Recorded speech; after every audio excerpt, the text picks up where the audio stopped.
Olá, meu nome é Maurício, sou CEO da Partwork Associados e hoje nós vamos falar sobre as principais alterações do Simples Nacional.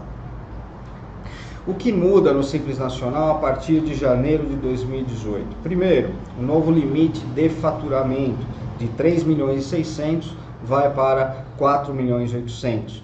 Novas alíquotas e novos anexos. Novas atividades no Simples Nacional e novas regras para o MEI. Então, o novo teto a partir de janeiro é de 4,8 milhões de reais por ano, mas com uma ressalva.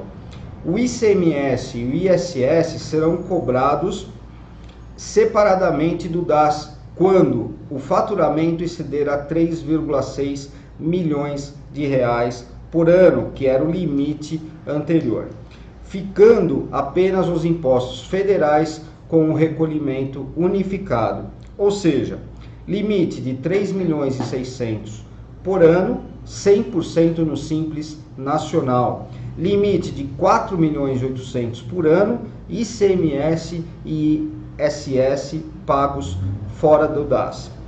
Caso exceda os 3 milhões e 800, as empresas optantes pelo Simples Nacional deverão realizar a entrega de obrigações acessórias relativas ao ICMS e ISS de uma empresa normal.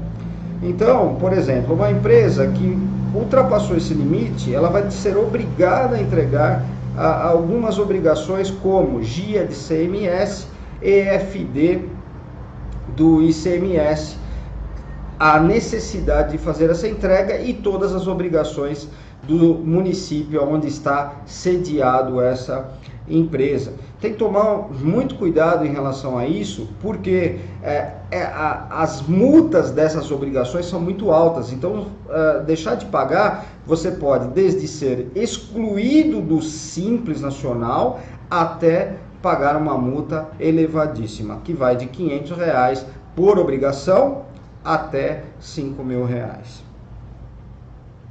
Todas as atividades do anexo 5 passam a ser tributadas pelo anexo 3. O anexo 6 ele é extinguido e as atividades passam a ser no anexo 5. As atividades de prestação de serviço abaixo, que eu vou listar, serão tributadas na forma do anexo 3, caso a razão entre a folha de salários e a receita bruta da pessoa jurídica seja igual ou superior a 28%. Então, se você tem uma folha de pagamento que seja igual ou superior a 28%, você vai ser tributado na tabela 3, tá? Quais são, que obviamente é uma alíquota bem menor. Quais são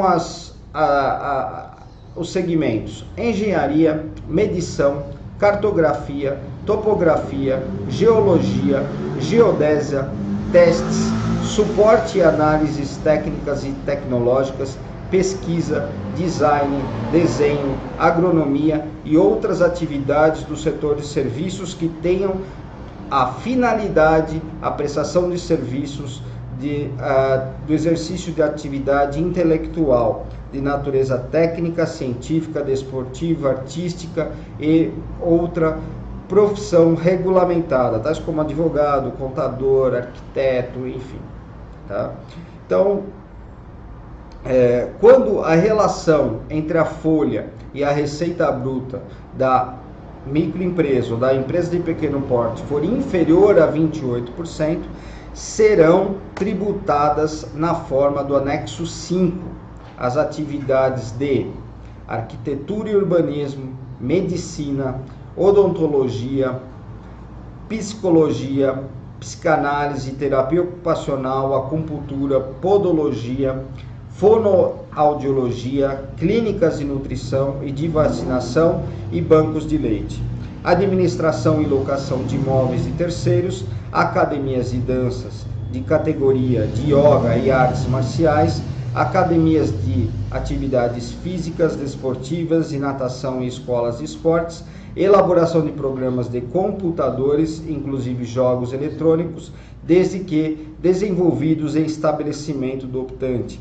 licenciamento ou cessão de direito de uso de programa de computação, planejamento, confecção, manutenção e atualização de páginas eletrônicas, desde que realizados em estabelecimento do optante, empresas montadoras de estande para feiras, laboratórios de análises clínicas ou de patologia clínica, serviços de tomografia, diagnósticos médicos por imagem, registros gráficos e métodos ópticos, bem como ressonância magnética e serviços de prótese em geral. Então, um exemplo, nós temos uma empresa com uma receita bruta de 2,5 milhões e a folha de pagamento dos últimos 12 meses é de 900 mil. Aplicando 28% sobre a receita acumulada, nós chegamos a um valor de 700 mil.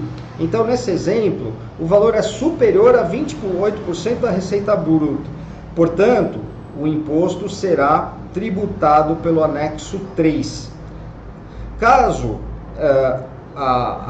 essa relação entre a folha de pagamento e a receita bruta fosse inferior a 28%, seria tributada pelo anexo 5, que é um anexo um pouco mais caro.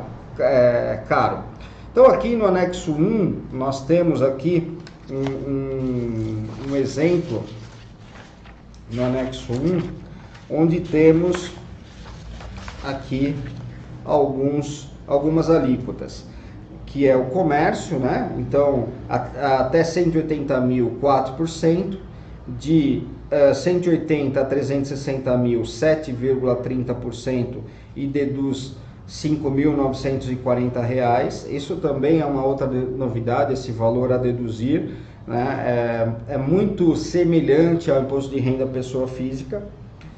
A terceira faixa, de 360 a 720 mil, 9,50, e deduz 13.860. Quarta faixa, 720 a 1.800.000, e assim por diante até chegar nos 4.800.000. Tá? O anexo 2 da indústria inicia com 4,50% para quem fatura até 180 mil por ano e vai até 30% para quem alcançar aí 4.800.000 por ano. E aí a relação da tabela 3 e da tabela 5. Na tabela 3, por exemplo, a tabela inicial é de 6%, passando para a segunda faixa de até 360 mil por ano de 11,20%, depois para 720 mil por ano de 13,50%, depois para 16%, 21% e finalizando em 33%. Então, 33% é obviamente uma alíquota muito alta, mas também tem um valor a deduzir de R$ 648 mil. Depois nós temos a prestação de serviço do artigo 18, né? Que começa também com 4,5% e vai até 33%. É muito semelhante à tabela 3, mas são algumas atividades que são descritas nessa situação. E a tabela 5, né, onde são aquelas atividades que eu mencionei anteriormente e que a folha de pagamento ela é inferior a 28% da receita bruta do faturamento da empresa, mais as outras receitas que a empresa possui, tais como rendimentos financeiros. Então, inicia uma alíquota de 15,50% e vai até 30,50%. Então, é uma alíquota muito mais alta. Os produtores de bebidas alcoólicas poderão optar pelo Simples Nacional, desde que estejam inscritos no Ministério da Agricultura, Pecuária e Abastecimento, tais como micro e pequenas cervejarias, micro e pequenas vinícolas, produtores de licores, micro e pequenas destilarias. As duas grandes e principais mudanças são, primeiro, o novo teto de faturamento, que é de 81 mil para o MEI por ano, né, ou proporcionalmente, e a inclusão do empreendedor rural, ou seja, poderá enquadrar-se como meio empresário individual ou o empreendedor que exerça as atividades de industrialização, comercialização e prestação de serviços no âmbito rural, que possua um único empregado que receba exclusivamente um salário mínimo ou piso salarial na categoria profissional. Enfim, essas são as principais mudanças do Simples Nacional.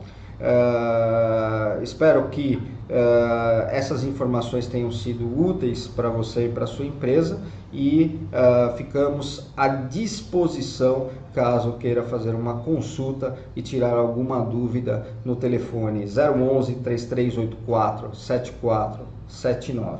Muito obrigado, um abraço.